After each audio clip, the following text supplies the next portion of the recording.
बच्चों, कैसे हो आप सब। आई होप आप सब अच्छे होंगे। आज हम एक कविता पढ़ने जा रहे हैं जिसका नाम है ओस। ओस की बूंदों का मनोहरी चित्रण इस कविता में किया गया है। और इस कविता का क्या उद्देश्य है? इस कविता के कवि हैं बच्चों सोहन लाल द्विवेदी जी। वो कहते हैं इस कविता के माध्यम से ओस की सुंदरता का मनोहारी चित्रण किया है।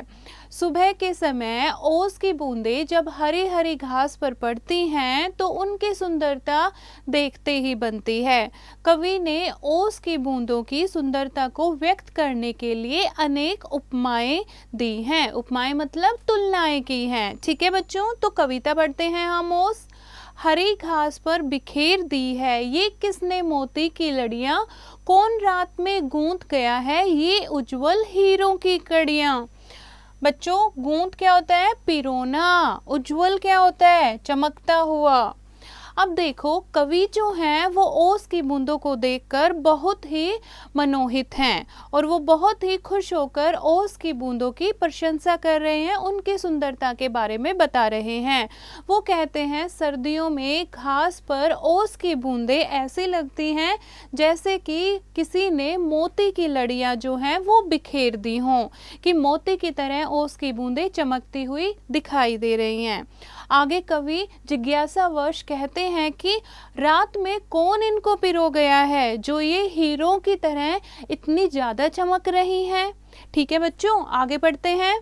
जुगनू से जगमग जगमग ये कौन चमकते हैं यूं चमचम, नभ के नन्हे तारों से ये कौन दमकते हैं यूं दम दम। आगे कवि कहते हैं ओस की बूंदों की तारीफ करते हुए कवि कहते हैं जैसे जुगनू जो है, जब वो जुगनू उड़ता है तो वो चमकता रहता है, ऐसे ही जब सूरज की रोशनी इन ओस की बूंदों पर पड़ती हैं तो जुगनू की तरह ये ओस की बूंदें जो हैं ये भी चमकने लगती हैं। और कैसे दमकती हैं, कैसे चमकती हैं? जब नभ क्या होता है? आकाश। जैसे आकाश में जब चांद निकलता है, जब तारे निकलते हैं, पूरा आकाश छोटे छोटे तारों से चमकने लगता है, ऐसे ही जब सूरज की धूप पड़ती है तो पूरी जो धरती है वो ओस की बूंदों से चमकने लगती है। तो बच्चों आगे बढ़ते हैं। लुट गया है कौन जोहरी अपने घर का भरा खजाना, पत्तों पर फूलों पर पग पग बिखरे हुए रतन है नाना। तो बच्चों, जोहरी क्या होता है? जोहरी होता है जिसके पास बहुत सारा सोना चांदी होता है। खजाना होता है जो अपने सोने चांदी को वो रखता है, उस जगह को कहते हैं खजाना। उसके पास कितना खजाना है। रतन क्या होता है बच्चे? जो रतन होते हैं, हीरे मोती होते हैं। नाना होता है अलग अलग प्रकार के। तो बच्चों, कवि जो है वो ओस की बूंदों को देखकर इतने अभिभूत हैं कि वो उनकी बूंदों की प्रशंसा किए ही जा रहे हैं। कवि कहते हैं कि ओस की बूंदें ऐसी लगती हैं जैसे वो पत्तों पर फूलों पर आप देखते हो ना, पूरी जगह आपको सर्दियों में ओस की बूंदें दिखाई देते हैं।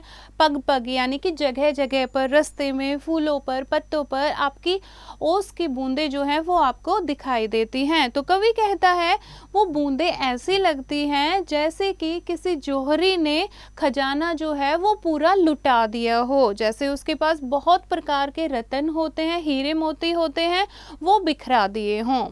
आगे बढ़ते हैं। बड़े सवेरे मना रहा है कौन खुशी से यह दिवाली, वन उपवन में जला दी है किसने दीपावली निराली। तो बच्चों, आगे कवि कहते हैं कि वो ओस की बूंदें इतनी उनको अभिभूत कर रही हैं, वो उसकी बूंदें इतनी प्यारी लग रही हैं, ऐसा लगता है कि वन उपवन में यानी कि जंगलों में, बगीचों में किसी ने दिए जला दिए हों और कोई खुशी से दिवाली मना रहा है, यानी वो दियों की तरह ऐसे जगमगा रहे हैं जैसे दीपावली में दिए जगमगाते हैं।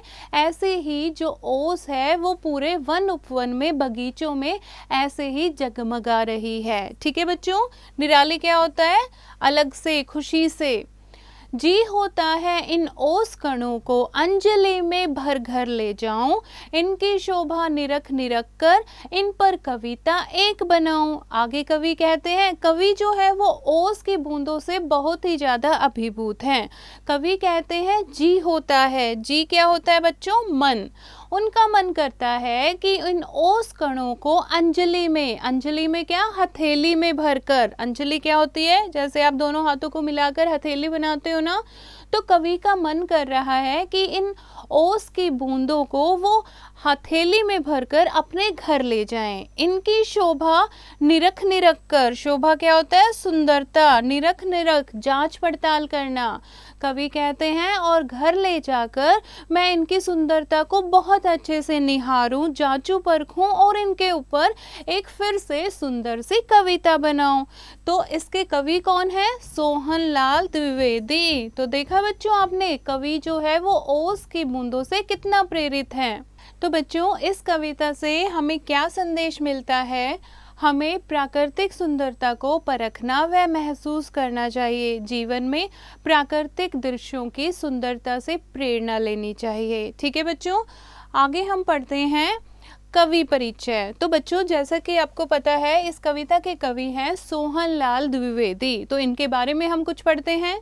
सोहनलाल द्विवेदी का जन्म 23 फरवरी 1906 को कानपुर के समीप बिंदकी नामक स्थान पर हुआ था। इनकी ऊर्जा और चेतना से भरपूर रचनाओं के कारण इन्हें राष्ट्र कवि का दर्जा दिया गया। देश प्रेम से ओतप्रोत इनकी प्रथम रचना भैरवी 1941 में प्रकाशित हुई।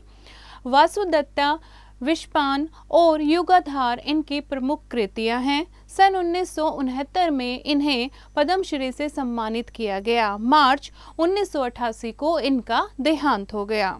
तो बच्चों ओस की कविता आशा करती हूँ आपको ये समझ आई होगी। एक बार फिर से आप इसे दोहराएंगे और जो अभ्यास है इसको आप स्वयं करेंगे।